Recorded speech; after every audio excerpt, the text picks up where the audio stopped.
Ladies and gentlemen, welcome to episode 3 of the Believe in the Craft podcast. Um, this is a truly special edition of the podcast because I want to talk about a movie that's truly dear to my heart, The Lion King.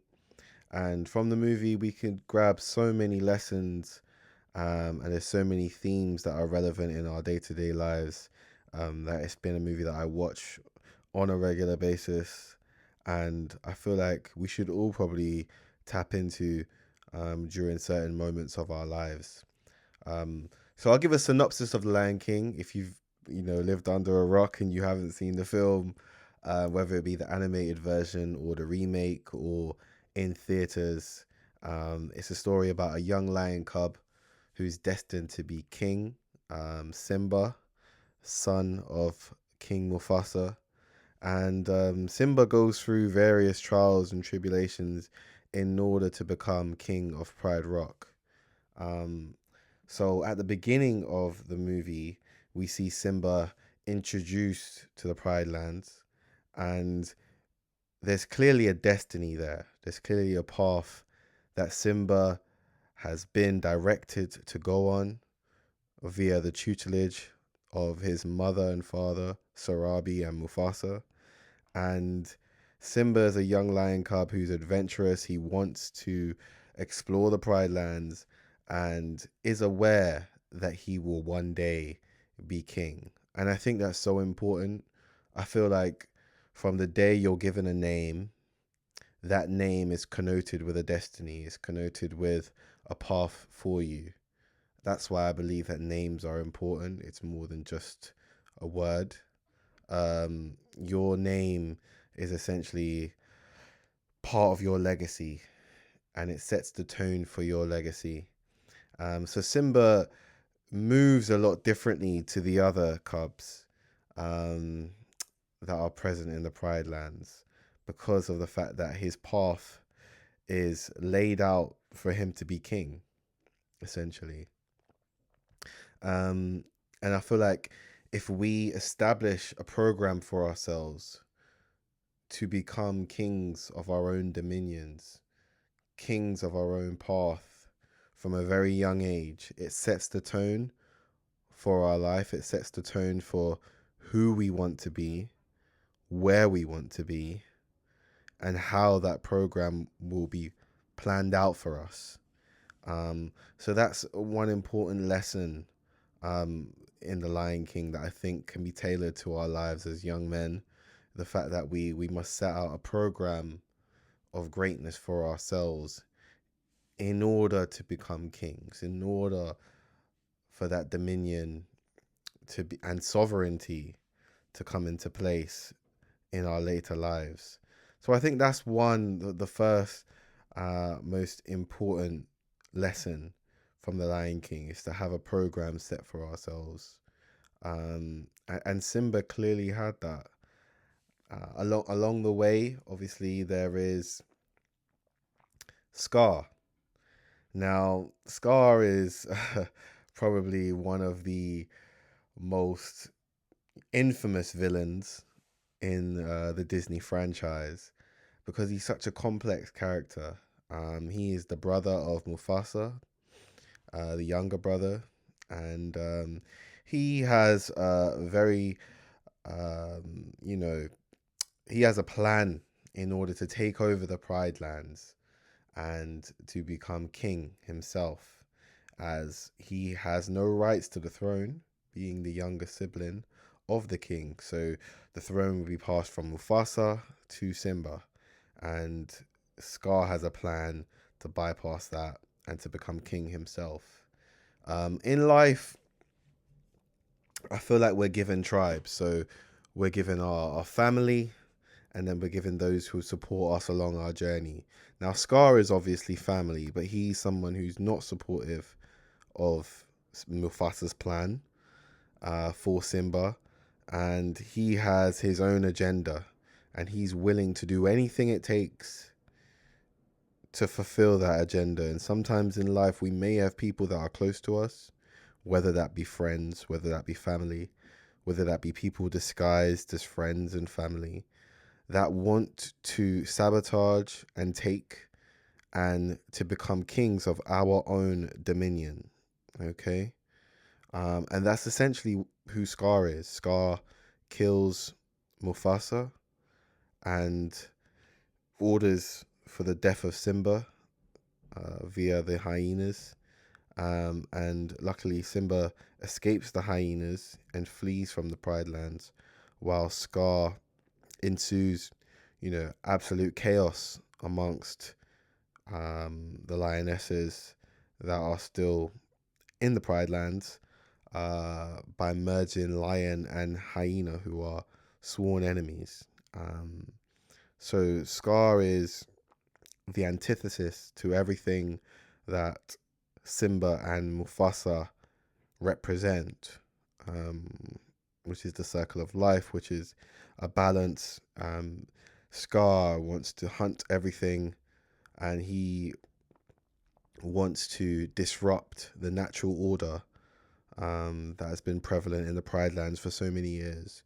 And I feel like there are so many people in our lives that want to disrupt the natural order, that want to take us off our path, that are willing to kill in order to fulfill their own agendas, but they are disguised as friends, family, colleagues.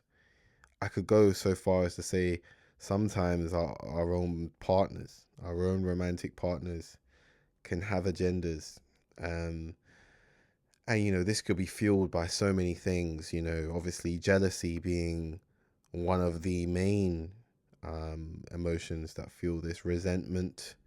Some people have a lot of psychological issues, traumas from childhood have been pent up over the years and manifested in certain emotions such as jealousy.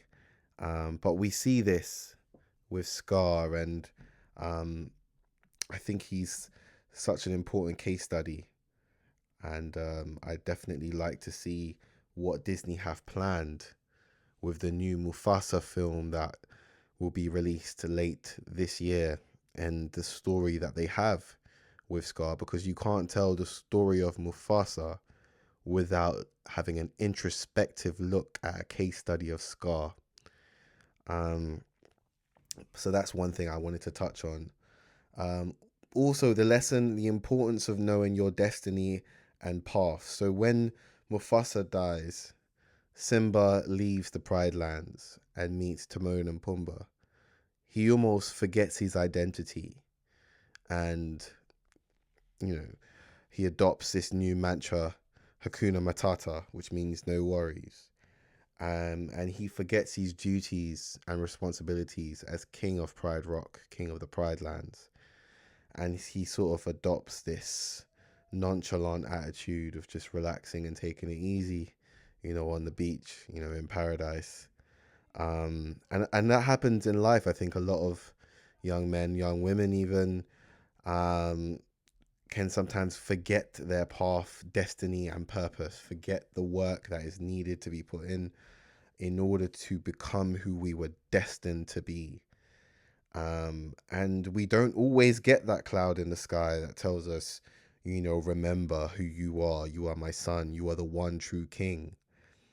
You must take your place as King of Pride Rock. And that happens, at a stage in the movie when we know that Simba has done enough in terms of taking it easy. And it's now time for him to avenge his father and take his place as King of Pride Rock. But we see that a lot of the time we take the easy route when it comes to our lives. We take the easy route in terms of the jobs that we may take in our lives, an easy career choice, or we forget to go to the gym because it's easier just to go home and have a routine of work, sleep, as opposed to enveloping ourselves in greatness. So I think it's such an important, poignant point to make it clear that greatness is uncomfortable. Greatness will rough her up certain feathers. You can't get to the top without being a villain in someone's story. So Simba is essentially a villain in Scar's story, even though we know Scar to be the villain. Because Simba must, you know, restore the natural order of things at Pride Rock. Um, so whichever way you put it, when we are ascending to greatness, we're going to make a few people upset. Yeah. And we're going to ruffle up feathers, going to annoy people, we're going to inhibit jealousy in others. But we can't let any of that deter us from our original path, because Simba had a program that was set out for him, and he needed to be reminded of his path.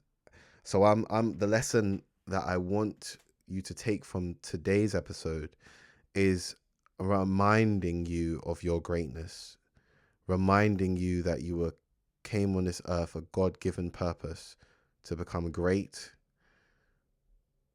to affect others in a positive manner, and to become king of your dominion. Okay? And that is so important. I think it's so easy to be caught up in a rat race of just living a very robotic, monotonous, average lifestyle. And we must remember that we are kings of our dominion. And also the emotion of fear. Fear is something that causes inaction. Fear is an emotion that causes us to not act on our greatness. So it's so important to remember who you are, to stay on your path. And at the end of The Lion King, we see the ultimate battle between Scar and Simba. And obviously this is nephew versus uncle, if we're going to be brutally honest. And there may come a time in your life when you may have to come up against somebody who you once thought was part of your family, or you once thought was part of your friendship circle. And I would never be a advocate for violence here, but I'm talking metaphorically. You may have to combat against any forces that they choose to ensue upon your boundary, upon your family, immediate family that is, or upon your dream. And it is important to defend that dream by any means necessary. You know, as we talk about the house of the man, the hunter, the healer, the warrior, the eagle, that energy there is a warrior energy. Yeah, that defensive energy to protect your own, to be the master of your own destiny. And Simba takes it into his own hands to become the master of his own destiny. And he wins that battle against Scar. And we see such a euphoric moment with Simba and his family. And it's important for us to remember Simba had gone off the rails at one point, but he managed to come back and remembered who he was and remembered his path, because that was laid out for us. And so it's such an important thing for us to have a program, to have a path of destiny, to know what our destiny is, to know what our purpose is. So if we ever go off the rails, because that's most likely going to happen at some stage in our journey, we can always come back and restore kingship over our own lives. Yeah, so that's so key as well. So those are some of the stories and lessons that I want us to take from The Lion King. Such an incredible film. I have a great resonance with lions, in terms of family, in terms of leadership, in terms of how they conduct themselves, which obviously is, for those of you who may follow me or know my tattoos, know that I have a strong resonance with lions. But lions is all about building your legacy and that name through generations. So this was episode 3 of Believe in the Craft. I hope you took a lot of gems from this, and let me know in the comments, what your most important lesson was from The Lion King, and I'll definitely respond and we can get a conversation going. Mufasa will be out soon, so I'm excited for that film. And Yeah, this is Believe in the Craft.